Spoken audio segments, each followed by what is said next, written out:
Tout le monde veut sortir du lot, mais dans les faits, la majorité vit la même vie, même stress, même découvert bancaire, même impression d'être bloqué dans une boucle qui ne mène nulle part. On te dit de rêver grand, de viser le million, d'imaginer une vie de liberté, mais personne ne te dit par où commencer vraiment. Et le pire, c'est que beaucoup finissent par croire que l'argent, c'est une question de chance, d'être au bon endroit, de connaître les bonnes personnes. Et pourtant, cette vidéo ne parle pas de devenir riche du jour au lendemain.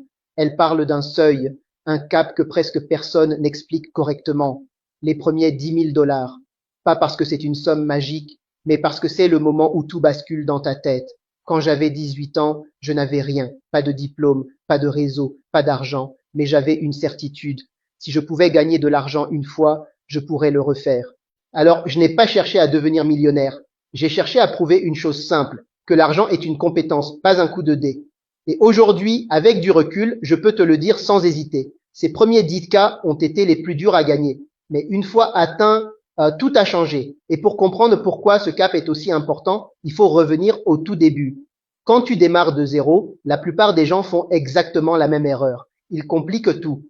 Ils se lancent dans la crypto parce qu'un pote a gagné un peu d'argent. Ils essaient le trading parce qu'un gourou leur a promis une liberté rapide. Ils testent 10 idées en même temps sans jamais en maîtriser une seule. Le problème, ce n'est pas la motivation, c'est la stratégie. Quand tu pars de rien, tu n'as pas besoin de paris risqués. Tu as besoin de quelque chose de simple, quelque chose qui met du cash dans ta poche régulièrement. Et quand tu enlèves tout le bruit, il ne reste que quelques options réelles. Je les ai toutes testées. Certaines rapportent vite, d'autres prennent du temps. Certaines plafonnent vite, d'autres peuvent exploser. Et le choix que tu fais au début peut te faire gagner des années ou t'en faire perdre beaucoup.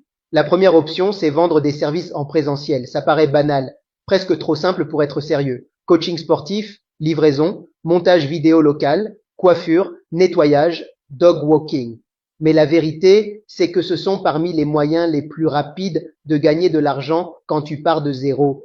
Tu rends un service, tu es payé. Point. Peu de frais pour commencer. Pas besoin de site, pas besoin de logo, pas besoin de branding. Juste une compétence, même basique. Moi, ado, je faisais un truc encore plus simple. Je marchais dans des quartiers bien entretenus, je repérais les belles maisons, les jardins impeccables et les voitures sales, je frappais aux portes.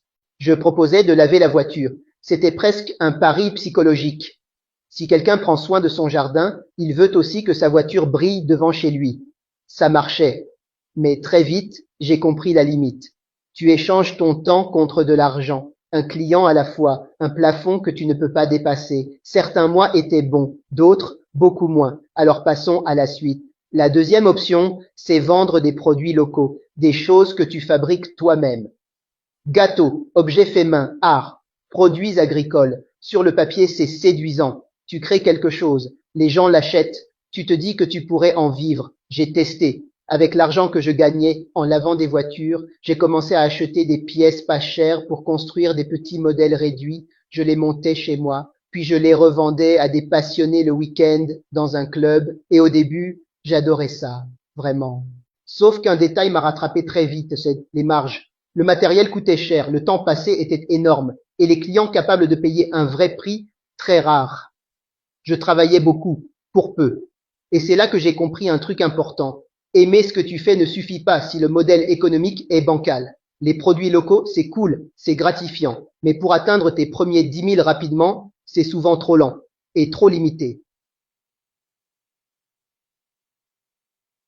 La troisième option, c'est vendre des produits globaux. Et là, on change complètement de dimension. Vêtements, dropshipping, print on demand, revente. Cette fois, tu ne dépends plus de ton quartier, ni même de ton pays. N'importe qui, n'importe où peut acheter chez toi. Moi, j'étais à fond. Tellement à fond que je suis allé jusqu'en Chine pour travailler avec un fabricant. Je voulais produire mes propres designs et les vendre partout dans le monde. Excitant? Oui. Simple? Pas du tout. Au début, tout est lent. Chaque vente te force à réinvestir. Tu vends 10 produits, il faut en racheter 20.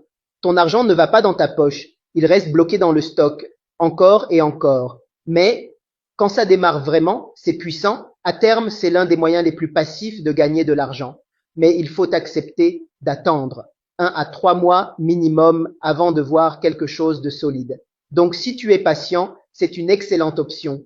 Sinon, tu risques d'abandonner trop tôt.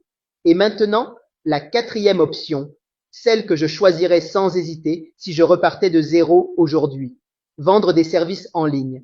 Et honnêtement, on vit une époque en or pour ça. Montage vidéo, copywriting, design, gestion de réseaux sociaux, publicité, ce modèle combine le meilleur des deux mondes, la portée mondiale et les marges d'un service. Avec un produit, tu fais peut-être 20 ou 30% de marge. Avec un service, c'est souvent 70 à 80%. Et cet argent arrive directement chez toi. Pas de stock, pas de livraison, pas d'attente. Tu peux gagner dès le premier client. Si ton objectif, c'est d'atteindre rapidement tes premiers 10 000, c'est ici que tout s'accélère. Mais voilà où beaucoup bloquent. Ils se demandent quel service je dois proposer. La réponse tient en 3 questions simples. Qu'est-ce que tu sais déjà faire? Qu'est-ce que tu aimes apprendre? Et quels problèmes les entreprises ont en permanence? Là où ces 3 réponses se croisent, c'est ton point de départ. Et non, tu n'as pas besoin d'être parfait, c'est même l'erreur numéro 1. Attendre d'être assez bon. La réalité, c'est que tu progresseras 10 fois plus vite avec de vrais clients. Alors tu démarres moins cher. Tu apprends en faisant. Tu gagnes de l'expérience et de l'argent en même temps. Et maintenant, on va passer à ce qui fait vraiment la différence entre quelqu'un qui stagne et quelqu'un qui atteint les 10 000. Un système en 4 éléments. Si tu en rates un seul, tu travailles dur pour rien. Dans la suite, on va voir pourquoi le talent seul ne suffit jamais et comment te positionner là où l'argent circule vraiment. Le premier élément de ce système, c'est le positionnement. Et c'est là que la majorité se trompe. Tous les services ne se valent pas. Tous les clients non plus. La vraie différence, ce n'est pas ce que tu fais, c'est pour qui tu le fais. Quand tu travailles avec des particuliers, chaque euro compte. Quand tu travailles avec une entreprise, l'argent est un outil. Une boîte qui fait déjà du chiffre ne cherche pas à économiser. Elle cherche à gagner plus. Plus de clients, plus de conversions, plus de visibilité. Et ces problèmes-là ne disparaissent jamais. Donc si tu aides une entreprise à générer plus d'argent, elle sera toujours prête à payer pour ça. C'est pour ça que certains freelances gagnent 500 par mois et d'autres 5000 avec exactement la même compétence. Un monteur vidéo pour un petit youtubeur hobby. Ou un monteur vidéo pour un entrepreneur qui vend un produit. Un designer qui fait des visuels au hasard. Ou un designer qui optimise les miniatures pour augmenter les clics. Un copywriter qui écrit des articles ou un copywriter qui améliore des pages de vente. Ce n'est pas une question de niveau, c'est une question d'endroit. Tu ne changes pas ton skill, tu changes là où tu l'appliques. Et ça, c'est assez ici. Le deuxième élément, c'est le levier. Et celui-là change complètement la donne. Tant que tu factures ton temps, tu restes plafonné. Les entreprises ne perdent pas des heures, elles perdent des résultats. Si tu factures à l'heure, le client veut moins d'heures. Si tu factures sur l'impact, le client veut plus de résultats. Imagine 2 scénarios. Tu gères des pubs et tu dis « je facture tant de l'heure » ou tu dis « je t'aide à générer tant de ventes supplémentaires ». Dans le premier cas, tu es un coût. Dans le second, tu es un investissement. Et un investissement rentable, ça ne se négocie pas à la baisse. C'est exactement pareil pour la gestion de réseaux sociaux. Poster du contenu, tout le monde peut le faire. Apporter des leads, très peu. Le jour où ton discours passe de « voici ce que je fais » à « voici ce que tu gagnes », tes prix changent, ton statut aussi. Achètes-tu le troisième élément, c'est la visibilité. Beaucoup pensent qu'il faut courir après les clients, envoyer des messages à froid, supplier, c'est une erreur. Dès le début, tu dois construire quelque chose qui attire. Un exemple simple, je cherchais quelqu'un pour un design précis. Qu'est-ce que j'ai fait? Je suis allé sur les réseaux. Une personne ressortait tout le temps, même style, même qualité, encore et encore, je l'ai contactée. Elle ne vendait même pas ses services, elle postait pour le plaisir. Quelques semaines plus tard, son inbox explosait. Les gens venaient à elle. C'est ça, le vrai pouvoir. Montrer ton travail, expliquer ta démarche, documenter ce que tu apprends. Pas besoin d'être un expert, juste d'être visible. Avant, après, process, résultat. Tu plantes des graines et parfois, sans prévenir, une opportunité tombe. Le quatrième élément est le plus sous-estimé, la fiabilité. Et là, je vais être très clair. Ce qui fait gagner le plus d'argent, ce n'est pas le talent, c'est la capacité à livrer. À l'heure, encore et encore. Après avoir travaillé avec des dizaines de profils, j'ai vu le même scénario se répéter. Des gens brillants, créatifs, intelligents, mais incapables de respecter un délai. Résultat, plus jamais rappelés. À l'inverse, ceux que je paye le plus cher ne sont pas toujours les meilleurs techniquement, mais ils sont carrés, organisés, prévisibles.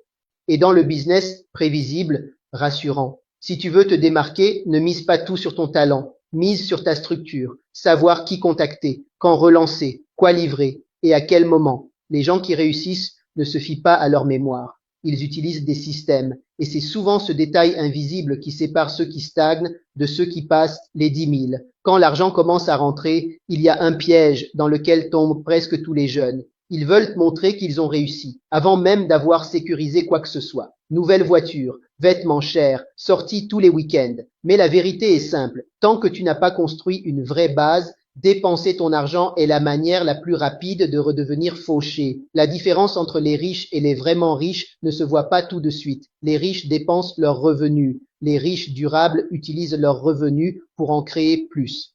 Donc si tu veux sortir définitivement de la boucle, il y a une règle. Tant que tu n'as pas atteint une vraie sécurité financière, ton argent doit travailler plus dur que toi. La première chose à faire, ce n'est pas investir pour gagner gros, c'est te protéger. Avoir du cash disponible, pas pour briller, mais pour respirer. Une réserve simple, accessible, qui t'évite de paniquer au premier imprévu. Parce que le pire scénario, ce n'est pas de rater une opportunité, c'est d'être obligé de vendre au mauvais moment. Cette sécurité, elle te donne un super pouvoir, la patience. Ensuite, tu peux commencer à investir intelligemment, pas compliqué, pas stressant, pas besoin de suivre les marchés tous les jours, des investissements long terme, réguliers, ennuyeux même, et c'est justement pour ça que ça marche. Petit à petit, ton argent commence à croître sans que tu sois obligé d'échanger ton temps. Et c'est là que tu passes un cap mental énorme. Tu comprends que tu n'es plus juste en train de gagner ta vie, tu es en train de la construire. Puis viennent les investissements plus actifs, ceux qui t'apprennent, qui te confrontent au risque, qui te forcent à comprendre comment fonctionne réellement l'économie, actions, projets, parfois même des paris plus volatiles, mais toujours avec une règle, ne jamais investir de l'argent que tu ne peux pas te permettre de perdre. Ce n'est pas un casino, c'est un jeu de long terme. Et oui, il y a aussi des actifs plus risqués, des opportunités qui peuvent rapporter beaucoup ou très mal finir. Si tu y vas, fais-le lentement, progressivement, sans jamais miser ton avenir dessus. Parce que l'objectif n'est pas de faire un coup. L'objectif, c'est de rester dans le jeu assez longtemps pour gagner. Et c'est là que tout se boucle. Les premiers 10 000, ce n'est pas juste une somme, c'est une preuve. La preuve que tu peux créer de la valeur. La preuve que tu peux répéter un process. La preuve que tu n'es pas coincé. Une fois que tu sais faire 10 000 une fois, tu sais que tu peux le refaire. Puis accélérer, puis structurer. Et c'est comme ça que tout commence vraiment. Alors dis-moi, si tu repartais de zéro aujourd'hui, quelles compétences choisirais-tu pour atteindre tes premiers 10 000? Dis-le en commentaire. Et surtout, ne clique pas ailleurs avant de t'être posé la question.